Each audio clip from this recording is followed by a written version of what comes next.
नमो नमो गुरुदेव जो साधु स्वरूपी देव आदि अंत गुण काल के जाननिहारोगे। ये भाई संसार के अंदर जो है मनुष्य अपना बंधन खुद बनाता है और इस बंधन से वो खुद ही जो है छूट सकता है और अपना कल्याण कर सकता है।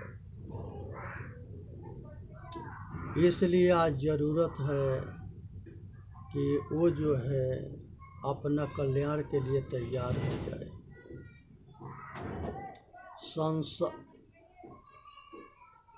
यक्ष जो है युधिष्ठिर जी से पूछते हैं कि संसार में सबसे काला क्या है। युधिष्ठिर जी बताते हैं कि काला जो है कलंक है, कुकर्म है, पाप है। मनुष्य अंधा होता है विषय में, कामना के आग में पगलाता है, तब धर्म अधर्म भूल जाता है और किसी के शील भंग करता है। अगर उसके कामना पूरा हो जाता है तो लोभ पैदा होता है, अगर कामना पूरा ना होता है तो क्रोध पैदा होता है और संसार के सब कुछ पाने पर उसके अहंकार पैदा होता है। तो ये सब जो है हमारे मनुष्य जाति के दुख के कारण है, इसलिए सबसे बचना है। तो संसार में सबसे काला कलंक है जो कुकर्म के नाम से जाना जाता है, पाप कर्म के नाम से जाना जाता है, दुष्कर्म के नाम से जाना जाता है। तो इस कलंक के धोने से ना धुलता है। उसके बाद पूछते हैं कि राजा के राज्य के नाश कैसे होता है। अराजकता, विश्वास के कमी, अंधविश्वास, फूट, भेदभाव, जब आपसी में दुराव होता है, कुमति होती है, मतभेद होता है, तो उस राज्य के पतन हो जाता है। राजा पक्षपाती होता है। मृत्यु के दूसरा प्रश्न यक्ष पूछते हैं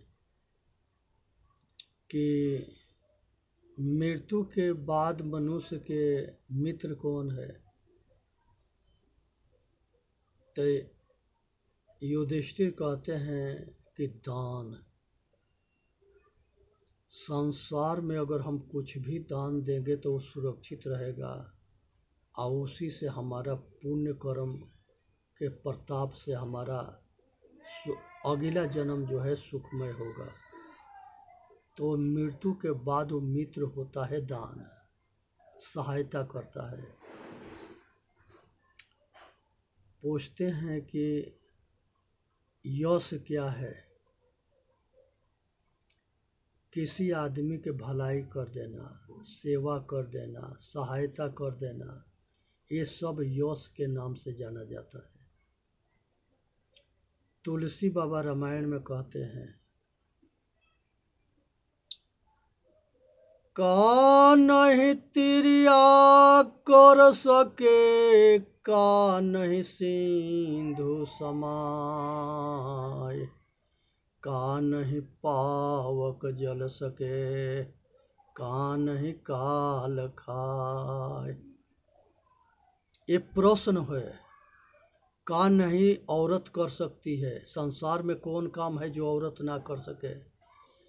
का नहीं सिंधु समाए, कौन ऐसा चीज़ है जो समुद्र में ना समा जाए। का नहीं तिरिया कर सके, का नहीं सिंधु समाए, का नहीं पावक जल सके, का नहीं काल खाए। अग्नि किसको जला ना सके, समुद्र किस में जो है, समुद्र में क्या ना समा सके, अग्नि किसको ना जला सके, काल किसको ना खा सके। यश जो है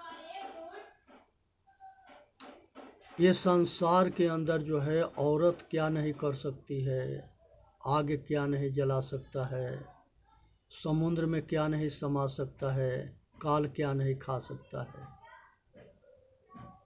इस प्रश्न के बाबा तुलसी बाबा उत्तर देते हैं, पुत्र न अबला कर सके, यश न सिंधु समाय, धर्म न पावक जल सके, नाम न काल खाय। यही प्रश्न यक्ष जो है युधिष्ठिर से भी पूछते हैं कि यश क्या नहीं कर, या यश जो है क्या है, किसी के जो है सेवा कर दो, सहायता कर दो, परमार्थ है।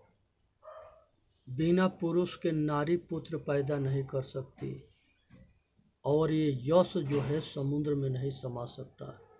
ये बहुत बड़ा भाग्यशाली पुरुष करता है सेवा।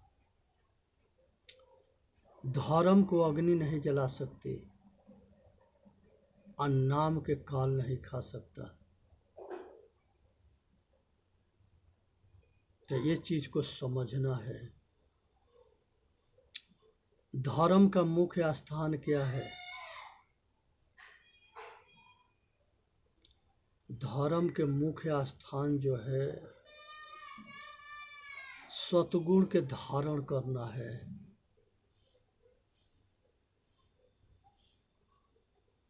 दक्षता,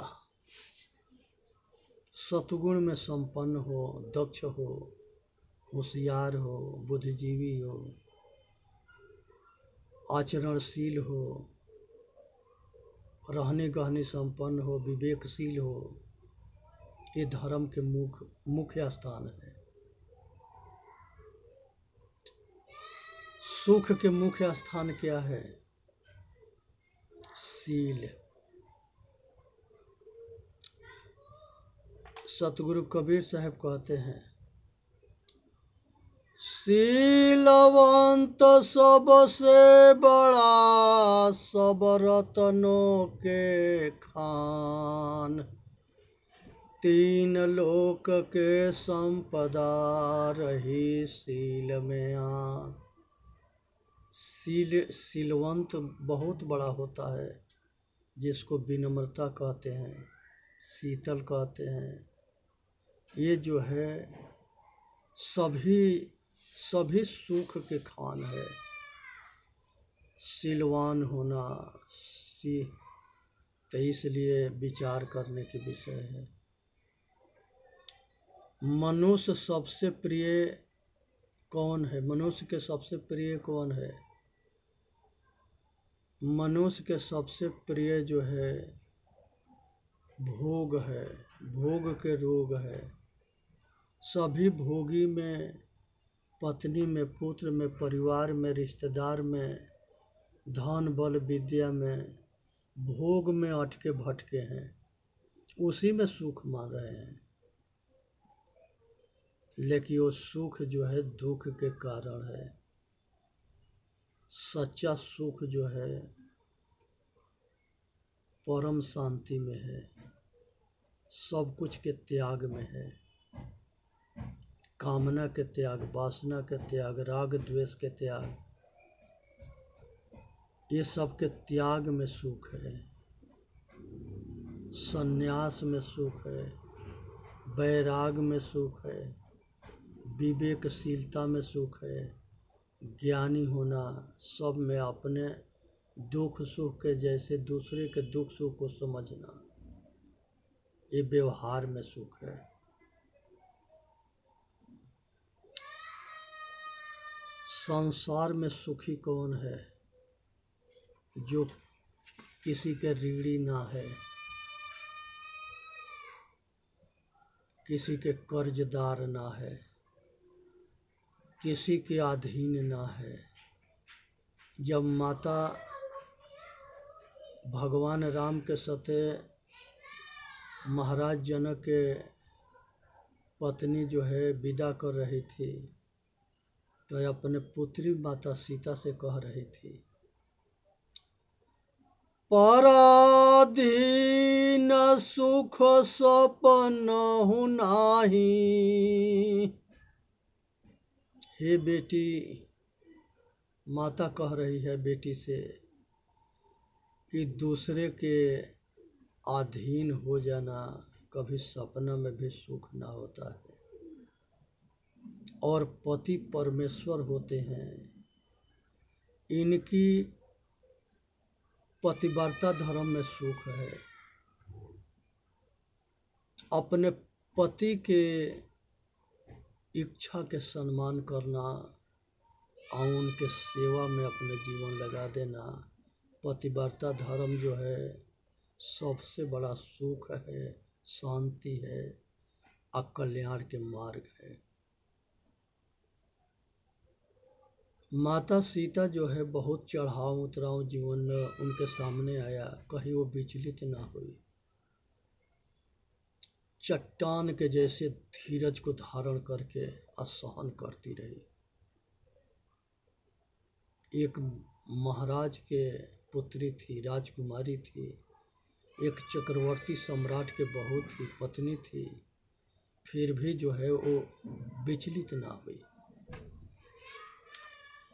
ये संसार के सीखने के बहुत बड़ा उपमा है। लज्जा क्या है? यक्ष पूछते हैं, संसार में लज्जा क्या है? ना करने योग्य काम को करना ही लज्जा है। बेटी के बेटी समझना, माता के माता समझना, बहन के बहन समझना, दादी के दादी समझना, नारियों के सम्मान करना, उनके सील के रक्षा करना, उनका सुख में अपना सुख मानना, इसलिए माता सबसे श्रेष्ठ है। तो ये ऐसा कोई काम ना करना जिसमें शर्मिंदा होना पड़े, मुंह दिखाना कठिन हो जाए, लोक से लाज से बचना। जगत को कौन ढांक रखा है? संसार में हर मनुष्य, संसार के जो है अज्ञान ने ढांक रखा है। यक्ष पूछ रहे हैं युधिष्ठिर से कि संसार को कौन ढांक रखा है? तो ये संसार के अज्ञान ढांक रखा है, अंधकार ढांक रखा है।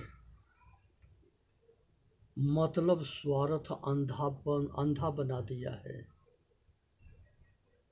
जब सूरज उदय हो, बाबा बताते हैं तुलसी जी, जहाँ राम तहाँ काम नहीं, जहाँ काम तहाँ राम, रवि रजनी होत नहीं, एक जिमे ठाम। संसार में रात दिन एक जगह ना होता है, अंधकार और प्रकाश एक जगह ना होता है। जब सूरज उदय होता है तो अंधकार के नाश करता है, और सतगुरु के द्वारा, संतों के द्वारा आत्मज्ञान उदय होता है तो अज्ञानता के नाश होता है। यही अज्ञानता दुनिया को ढांक रखा है, इसीलिए पाप बढ़ता है, कुकर्म बढ़ता है, अधर्म बढ़ता है, विधर्मी बढ़ते हैं। ये सब की एक ही दवा है, आत्मज्ञान होना। आत्मज्ञान बिना नर भटके, क्या मथुरा क्या काशी। आत्मज्ञान बिना दुनिया भटक रहा है। तो इसलिए जो है लज्जा क्या है? गलत काम से बचना। और संसार के कौन ढांक रखा है? वो अज्ञान, अंधविश्वास, पाखंड। आलस क्या है? आलस जो है अपना कल्याण, धर्म ना करना, पुरुषार्थ ना करना, पुरुषार्थहीन होना, आलसी होना, प्रमादी होना, अपना हित ना जानना, ये सब जो है अपना पतन करते हैं। इसी को आलसी कहा गया है। आलस क्या है? अपना कल्याण ना करना, धर्म ना करना, सत्य न्याय धर्म से दूर होना, पुरुषार्थहीन होना। सच्चा स्नान क्या है? सच्चा स्नान गंगा जी में नहाने से पाप नहीं धुलता है। यहाँ यक्ष पूछते हैं युधिष्ठिर जी से कि सच्चा स्नान क्या है? युधिष्ठिर जी उत्तर देते हैं कि सतगुरु और संतों के सत्संग में जा कर के अपना मन के सारे विकार के साफ कर लेना, मन के शुद्ध हो जाना, मन को शुद्ध जाना, मन को एकाग्र हो जाना। मन जहाँ धुल जाए, मन साफ हो जाए, मन एकाग्र हो जाए, वो मन हमारे हितैषी हो जाता है। तब हम चेतनमुखी हो जाते हैं, जब अंतर्मुखी होते हैं। और जब बाहर मुखी भटकते रहते हैं, अटकते रहते हैं, सटकते रहते हैं, तो हम अपना पतन करते हैं, हम अपने आप से दूर होते हैं। तो यहाँ बहुत गहरी विषय बताते हैं युधिष्ठिर जी। और यक्ष बहुत बढ़िया प्रश्न करते हैं कि संसार में मन के धोल जाना, यही सूरसरी गंगा है, ज्ञान रूपी गंगा है। यहाँ मनुष्य के पूरा संसार में बत्ती जो है जला देने से रोशनी हो जाएगा। आदमी के काबिलियत है जो सूरज के जैसे रोशनी फैला दे, नहीं फैला सकता। तो वो दुनिया भर के बाहर दीपक जलाने के प्रतीक है, घट घट में आत्मज्ञान करा देना। संसार के सारे भगवान और सारे महापुरुष और सारे ग्रंथ, सबके एक ही उद्देश्य था कि हमारे सभी आने वाली पीढ़ी जो है आत्मज्ञानी बने और आत्मज्ञान के विवेक का वैराग उत्पन्न हो जाए और वो अपना कल्याण कर ले। आज उसी को ढांका गया है, तोपा गया है, छिपाया गया है। कहते हैं पंडित ब्राह्मण की ब्राह्मण के ब्रह्म ज्ञान केवल ब्राह्मण के लड़के का अधिकार है।